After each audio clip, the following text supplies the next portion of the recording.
Mexico की संसद में मंगलवार को एलियंस की मौजूदगी को लेकर चर्चा हुई। इस दौरान 2 शव भी दिखाए गए। दावा है कि ये शव एलियंस के हैं।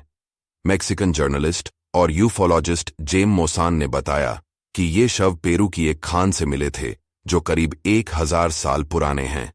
संसद में इस इवेंट का लाइव टेलीकास्ट किया गया।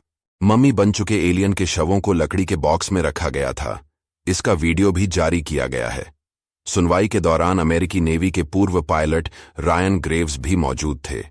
ग्रेव्स ने ही अमेरिकी संसद में दावा किया था कि सर्विस के दौरान वो एलियन का स्पेसक्राफ्ट देख चुके हैं। मैक्सिकन संसद में इस मुद्दे पर चर्चा के दौरान हार्वर्ड एस्ट्रोनॉमी डिपार्टमेंट के प्रोफेसर ने सरकार से एलियंस पर स्टडी के लिए मंजूरी देने की मांग की। एलियन के डीएनए की रेडियो कार्बन डेटिंग से हुई जांच पत्रकार मोसान ने बताया कि यूएफओ सैंपल्स पर हाल ही में ऑटोनोमस यूनिवर्सिटी ऑफ मैक्सिको में स्टडी हुई थी। यहां वैज्ञानिकों ने डीएनए का रेडियो कार्बन डेटिंग के जरिए एनालिसिस किया। इससे पहले जुलाई में अमेरिकी संसद में भी एलियंस को लेकर चर्चा हुई थी।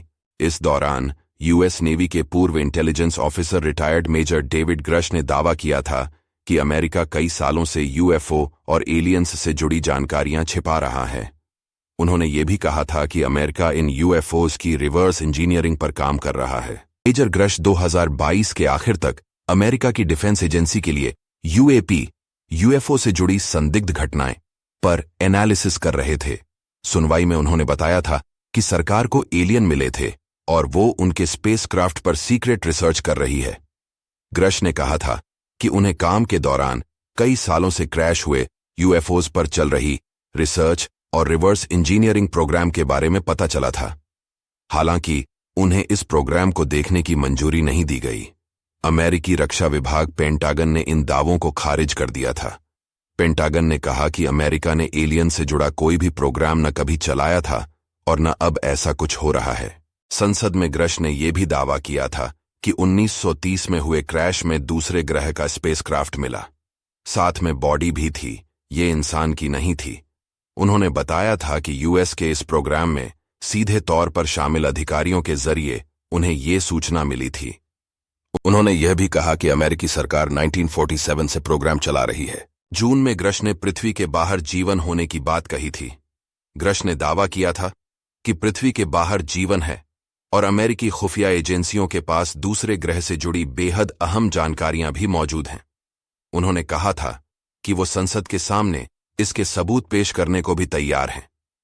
इसके बाद विपक्षी पार्टी रिपब्लिकन ने तुरंत इस मुद्दे पर सुनवाई के लिए जांच कमेटी का गठन किया।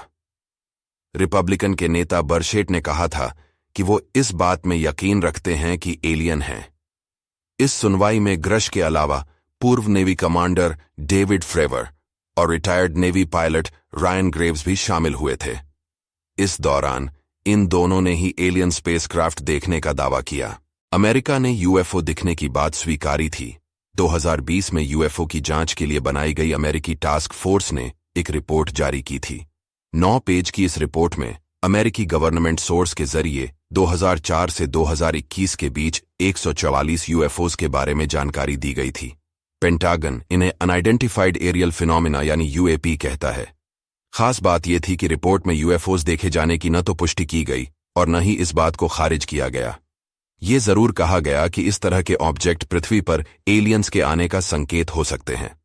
1947 से 1969 तक अमेरिकी एयरफोर्स ने प्रोजेक्ट ब्लू बुक नाम से एक जांच ऑपरेशन चलाया।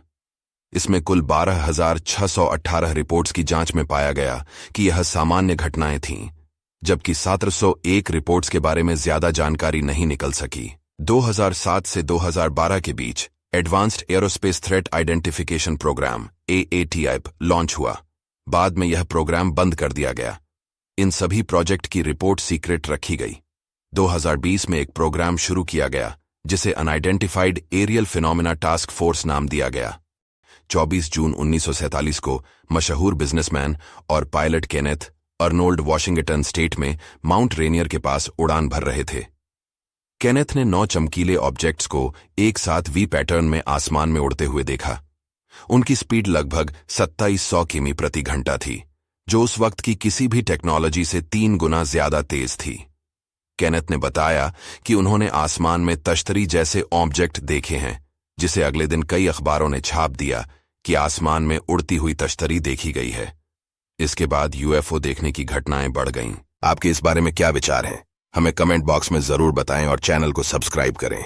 धन्यवाद।